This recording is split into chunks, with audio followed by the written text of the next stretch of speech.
একজন অলস দরিদ্র দর্জির ছেলে, যার হাতে ছিল এমন এক জিনিস যেটা চাইলে সে পুরো রাজ্য উল্টে দিতে পারত। এক রাতে হঠাৎ করে হারিয়ে গেল একটি রাজপ্রাসাদ। বাদশাহ দিলেন মৃত্যুদণ্ডের হুকুম। আর ধূর্ত জাদুকর চুরি করল এমন এক রহস্য যার শক্তি মানুষের কল্পনারও বাইরে। কিন্তু প্রশ্ন একটাই, এই ছেলেটা কি নিজের স্ত্রী, প্রাসাদ আর জীবন ফিরে পাবে, নাকি সবকিছু হারিয়ে ইতিহাসের অন্ধকারে হারিয়ে যাবে? গল্পটা শেষ না হওয়া পর্যন্ত ভিডিও ছেড়ো না। অনেক বছর আগের কথা। এক শহরে বাস করতেন একজন দরিদ্র কিন্তু পরিশ্রমী দর্জি। তার নাম ছিল হাকিম সেলিম। দিনের পর দিন কাপড় সেলাই করে তিনি কোনো রকমে সংসার চালাতেন। তার একমাত্র ছেলে ছিল, নাম রাইয়ান। হাকিম সেলিম চাইতেন তার ছেলে কোনো একটি কাজ শিখে বড় হয়ে সম্মানের সঙ্গে জীবন কাটাক।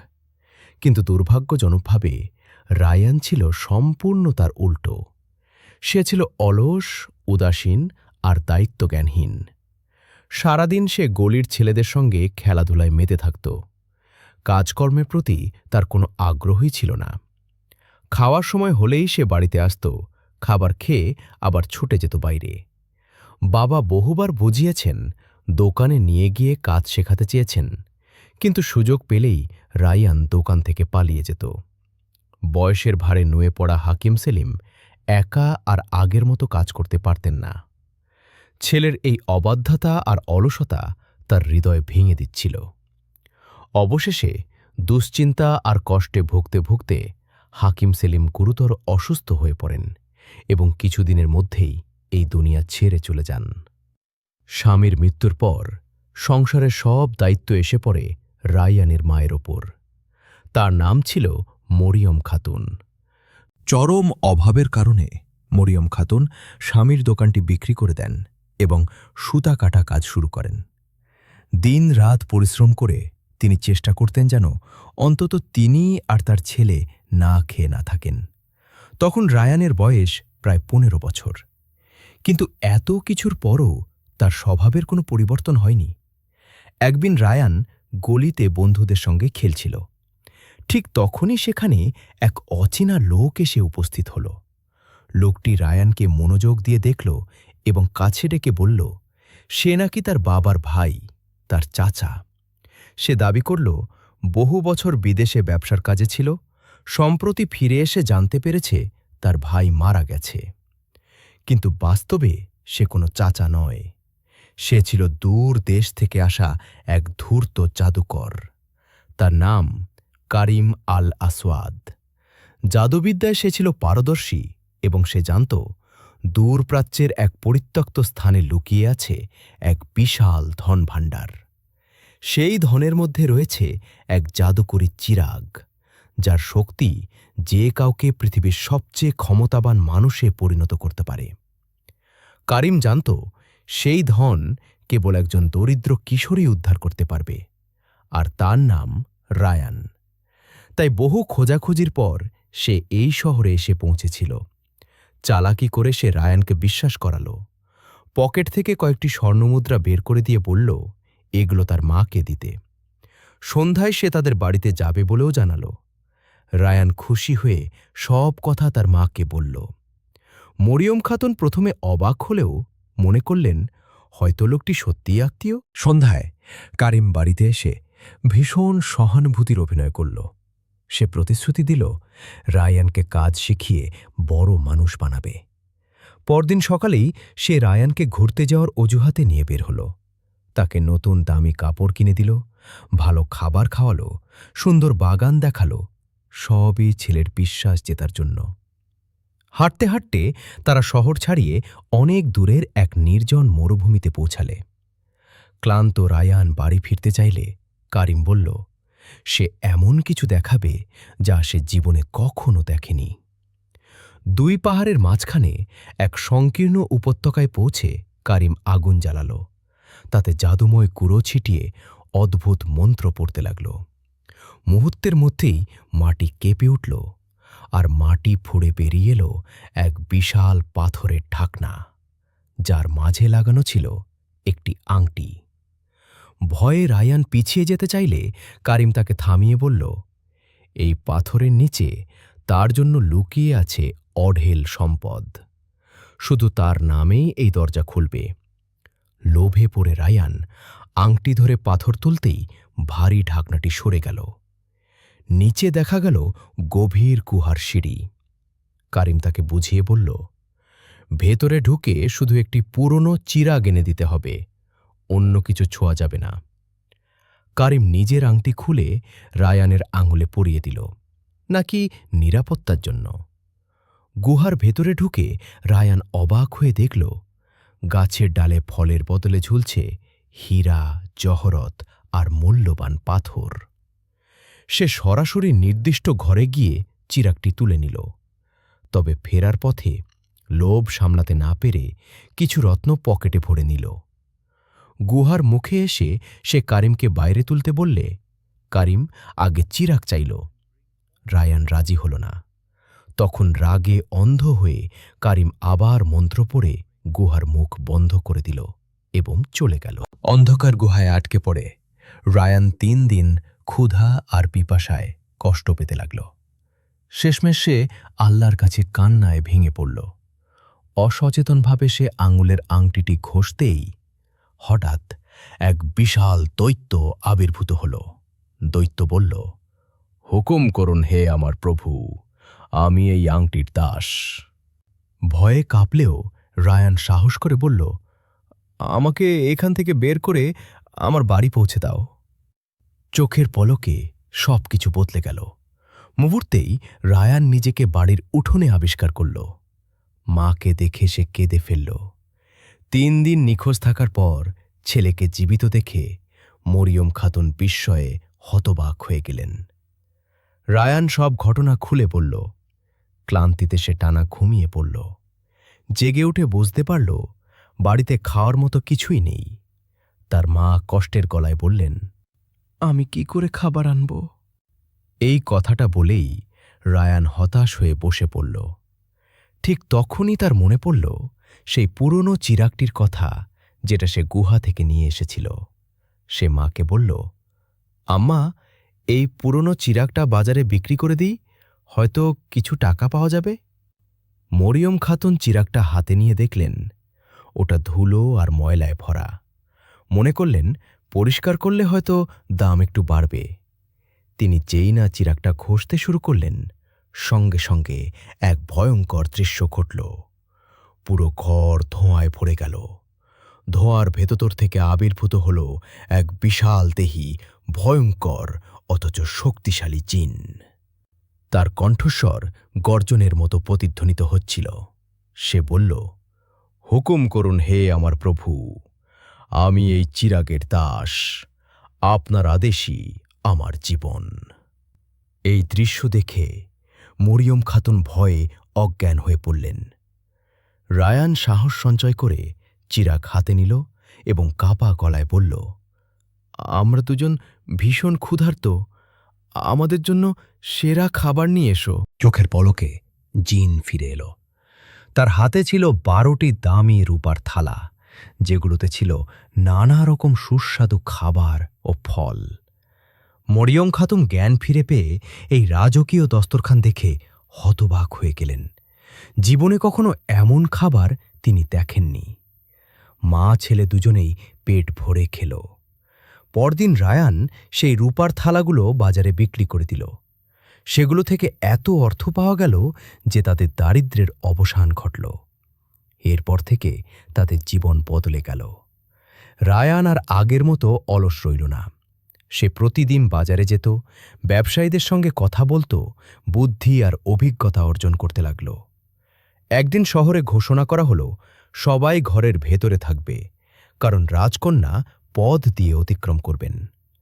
রায়ানের মনে কৌতূহল জাগল। সে লুকিয়ে দাঁড়িয়ে রইল। ঠিক সেই মুহূর্তে রাজকন্যা নূরজাহান মুখোশ খুলতেই রায়ান তার সৌন্দর্যে অভিভূত হয়ে পড়ল।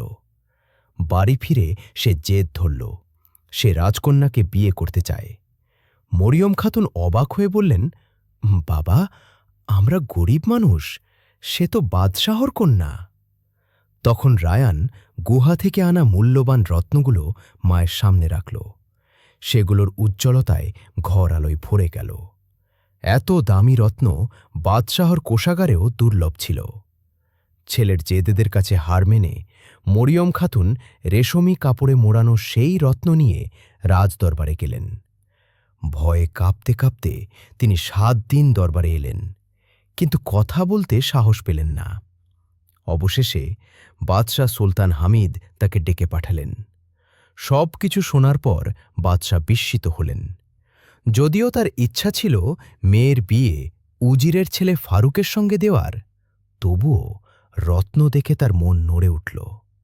ধূর্ত উজির ফিসফিস করে বলল, ৩ মাস সময় দেওয়া হোক। কিছুদিন পর পুরো শহর আলোয় ঝলমল করে উঠল।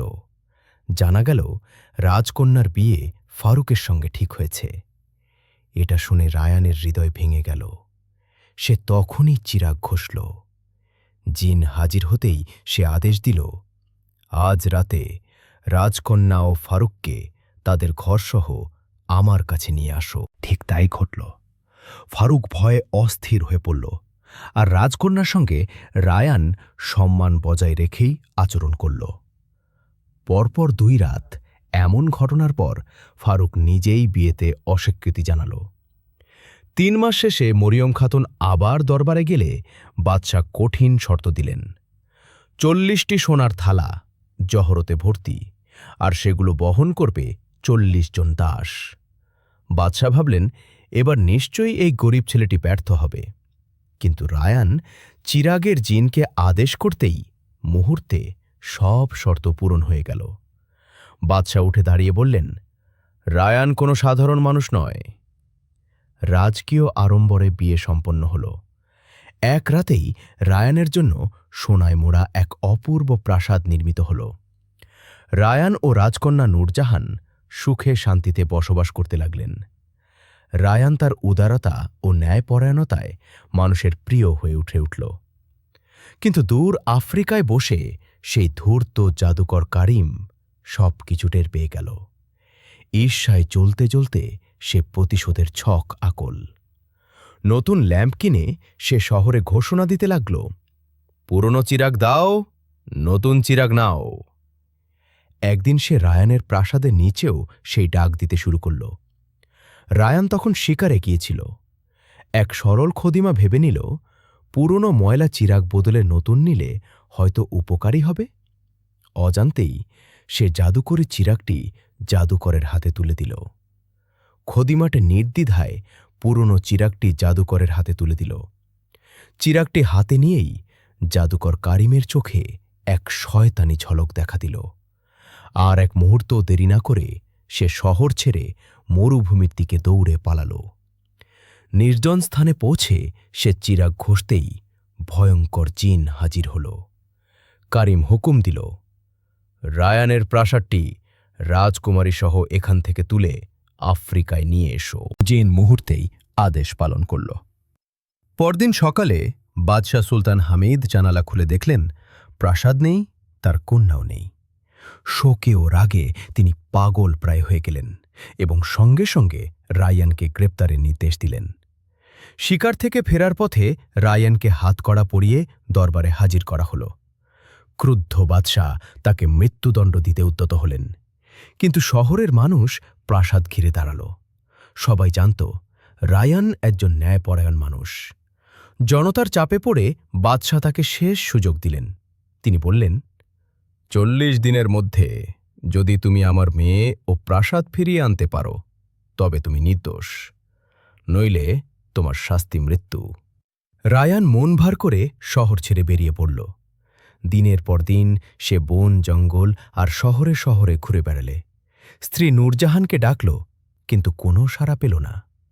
চরম হতাশায় একদিন সে নদীর ধারে বসে আল্লাহর কাছে দোয়া করতে লাগল। অজু করতে গিয়ে হঠাৎ তার আঙুলে থাকা জাদুকরি আংটিটি একটি পাথরের সঙ্গে ঘষা খেল।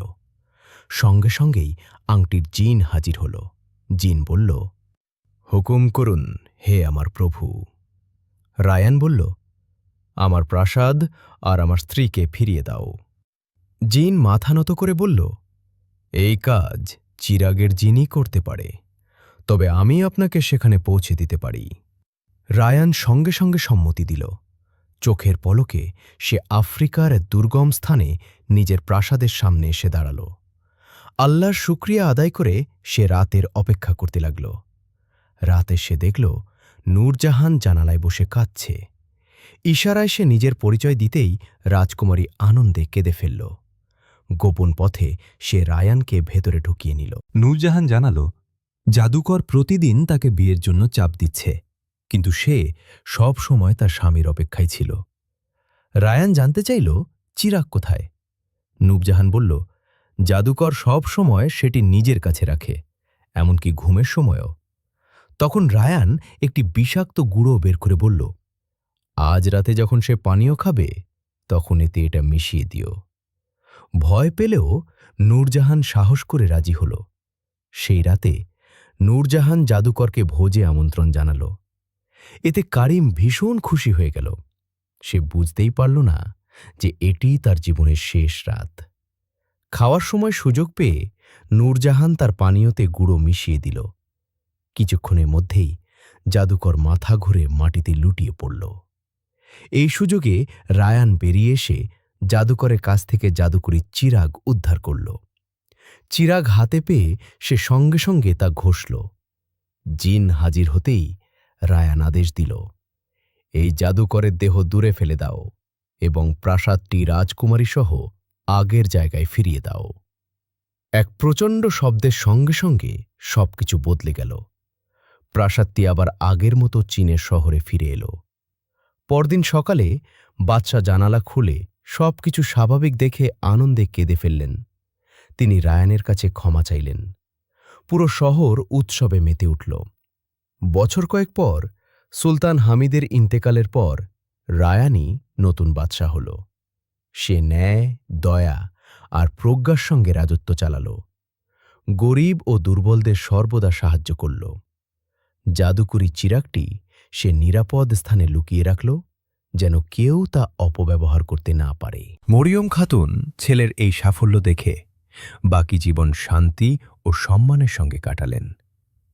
এভাবেই এক অলস ও দরিদ্র ছেলে তার সাহস, বুদ্ধিমত্তা আর আল্লাহর উপর ভরসার মাধ্যমে এক মহান বাদশা হয়ে উঠল। এই গল্প আমাদের শেখায়, মানুষ কখনো নিরাশ হবে না, আর অন্যায়ের পরিণাম সবসময়ই ধ্বংস। বন্ধুরা, গল্পটি ভালো লেগে থাকলে লাইক দিও, সুন্দর একটা কমেন্ট করো আর জানাও তুমি কোন দেশ বা শহর থেকে দেখছ। ইনশাআল্লাহ আবার দেখা হবে নতুন গল্প নিয়ে। আল্লাহ হাফেজ।